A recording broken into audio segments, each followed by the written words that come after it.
Hey guys, gua Aryo Pratomo atau @Shegario. Based on popular demand, video ini akan membandingkan 4 smartphone mid-range yang semua baru keluar dalam kurun waktu kira-kira sebulan 2 bulan ini. Antara Samsung Galaxy A54 melawan Vivo V27, melawan iQOO Z7, dan melawan Redmi Note 12 Pro. Semua smartphone ini memang memiliki beberapa kesamaan. Selain semuanya adalah Android dan ngejar launch sebelum THR dibagikan adalah price range-nya. Mulai dari 3 jutaan sampai 6 jutaan membuatnya cocok untuk dipertimbangkan sebagai mid-range. Kenapa cuma 4 ini? Ya karena 4 ini yang mampir ke studio gue. Ya udahlah, gue nurut aja. Cara gue membandingkan akan berdasarkan pemakaian gue semingguan terakhir dan akan membaginya ke 5 kategori. Design, camera, performance, comfort, and price tentunya. Yuk, kita mulai. Desain ini sesuatu yang menurut gue sangat subjektif. Yang gue suka di sini belum tentu cocok sama kalian ya. Udah pasti itu, disclaimer dulu. Jadi kita bisa beda, oke? Nah, secara desain, gue mengutamakan dari gimana rasanya di tangan gue dulu. Untuk Redmi Note 12 Pro ini, rasanya sangat tajam di sudut-sudutnya, 4 sudutnya ini. Sehingga dipegangnya jadi kurang nyaman. Sedangkan ujung satunya lagi, sebelah spektrum satunya lagi, Vivo ini juga tajam tapi untuk alasan yang berbeda. Dia jadi kayak ada dua, karena cuma ada 2 sudut, jadi karena ada semuanya curve depan belakang. Casingnya membentuk curve di layar dan casing belakangnya juga curve juga. Nah, ini juga masih kurang nyaman. Tinggal Z7 atau A54. Gue lebih ke A54 sedikit. Sisi yang rounded bikin lebih enak. Dari segi looks-nya, estetiknya, ini Samsung ngasih 3 warna baru. Bagus banget. Tapi Redmi Note 12 Pro ini juga sebenarnya kelas karena ada, shiny gini di belakangnya mantul. Bisa buat ngaca tipis-tipis juga kalau kita foto pakai kamera belakang, tapi ya gitu, fingerprints. Kecuali kalau kalian ujung-ujungnya tim casing, lupain aja ini semua lah. Oke, untuk kamera. Untuk kamera kita bahas dari speknya dulu, karena secara spesifikasi ini semua benar-benar 11-12 sih. Kameranya kan pada umumnya ada 4 ya, kira-kira 3 di belakang dan 1 depan. Yang lucu cuman si iQOO Z7 aja nih, nggak ada kamera ultrawide yang kameranya cuma 3, 2 belakang, 1 depan. Dan sayang banget nggak ada ultrawide-nya, adanya makro aja. Padahal menurut gue ultrawide itu lebih sering kepake daripada makro. Nah, dari segi kamera utamanya semuanya nih secara spesifikasi itu malah tipis-tipis terbaik di Z7 karena dia 64 megapiksel, yang lainnya itu 50 megapiksel. Kamera ultrawide-nya paling bagus di A54 dan kamera makronya juga paling bagus di A54 karena dia 5 megapiksel. Dan untuk kamera depannya, Vivo juaranya dari segi megapikselnya dan segala macam speknya ya. Ingat, ini semua dari segi spesifikasinya. Nah, coba kita praktekin. Gue bakal keluar sama temen gue, Anes, atau yang lebih dikenal dengan @bejanawaktu di Instagramnya. Dia adalah seorang street photographer. Nih, hasilnya.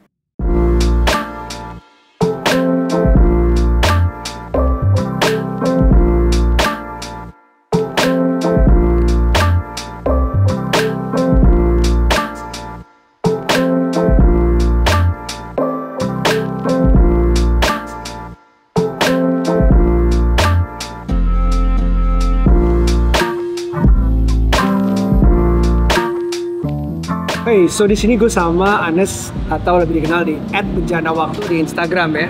Yes. Anes ini adalah seorang fotografer. Nah, dia fotografer yang menggunakan kamera besar dan sekarang mau menilai bagaimana dari 4 smartphone yang lagi gue tes ini. Pertama kita lihat dari foto portraitnya. Menurut lo gimana?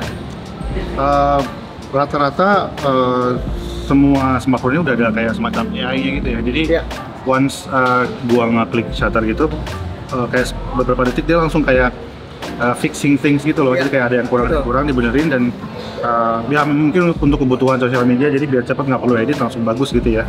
Nah, so far sih kalau dari 4 ini cukup oke. Kalau untuk ini portraitnya, bokehnya atau separationnya secara AI dapatnya yang mana? Kalau yang tadi sih kebetulan gue nggak pakai yang si portrait mode gitu, jadi cuman di zoom 2 kali aja karena biar lebih ada kompresi. Cuman jujur sih kalau boleh dibilang yang paling gue suka sama yang ini apa nih? Ini adalah Redmi Note 12. Dari segi warna ya? Iya, segi warna preferensi gue suka yang ini. Cuman kalau nanti kita detailing lagi gue nggak tahu ya. Cuman sepintas mata gue lebih suka yang ini mungkin dalam hal dibikin di smartphone untuk diupload langsung di smartphone lah ya untuk social media. Lanjut ke foto berikutnya yaitu menggunakan night mode. Nah, kita foto gas, tabung gas nih dengan warna merahnya mencolok. Dengan kondisi tadi benar-benar low light ya, ada lah. Low light, ada lampu-lampu mobil gitu ya, nyala dikit. Tapi menurut lo gimana? Mana yang menang nih? Kayaknya Galaxy A54 ya. A54 untuk foto malam, night conditionnya yang dikenal dengan Samsung itu nightography-nya. Kayaknya menang bahkan menurut seorang fotografer nih. Oke, next. Kalau kita ambil foto scenery yang agak gelap lagi, tapi bukan dalam night shot-nya, dan ini adalah pro-nya atau manualnya. Nah, manual tentunya memanfaatkan keahlian seorang fotografer beneran dengan ngatur-ngatur, adjust semuanya ya, bukaannya segala macam. Menurut lo yang mana?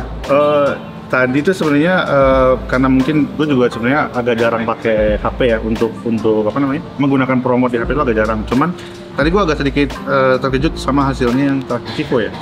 Vivo, ya betul, Vivo V27. Gue suka karena meteringnya tuh udah langsung bener. Jadi yang lain tuh kayak begitu ada, kan ada gue sengaja ngambil kontras ya, mengambil signet itu karena dia kan terang sendiri. Ya. Nah, nanti kita bakal bisa kelihatan tuh mana yang smartphone yang kira-kira bisa apa ya, bisa meteringnya bener. Metering itu dalam artian dia apa namanya, dia nentuin exposure-nya seberapanya itu dari metering. Nah, si Vivo ini tadi gue nggak perlu adjust ribet berkali-kali, hasilnya udah langsung bagus, detailnya ada dan nggak terlalu overexpose. Nice. Nah, itulah penjelasan yang lebih lengkap dari seorang fotografer. Udah tahu cara makainya gimana, mungkin dasarnya untuk apa yang dinaikin, apa yang diturunin, apa yang disesuaikan, dapat semua. Tapi overall, kalau dari segi 3 foto tadi atau dari tambah segi pemakaian, menurut lo pegangnya, handle-nya, ngatur-ngaturnya, total yang lo saranin yang mana sih?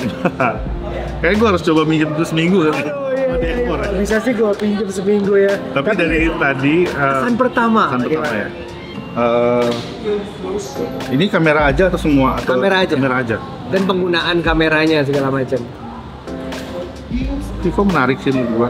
Vivo menarik. Kan gua coba juga untuk daily sih, mungkin kalau misalnya. Nanti gua kasih tahu orang Vivo. Oke? Boleh. Oke, Des. Thank you so much. Thank you. Balik ke studio.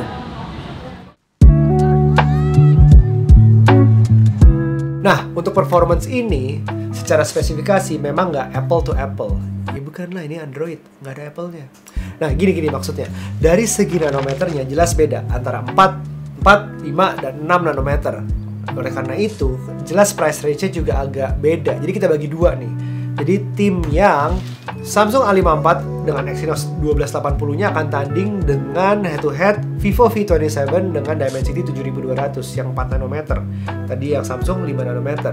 Sedangkan yang sisi satunya lagi, iQOO Z7 akan bertanding dengan Snapdragon 782G-nya yang 6 nanometer dan Redmi Note 12 Pro dengan Dimensity 1080 yang 6 nanometer juga.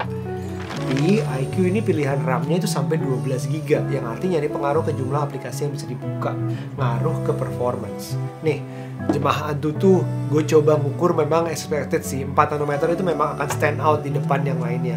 Tapi yang menarik, yang namanya performance phone, iQOO Z7 ini bisa lebih menang daripada A54 loh.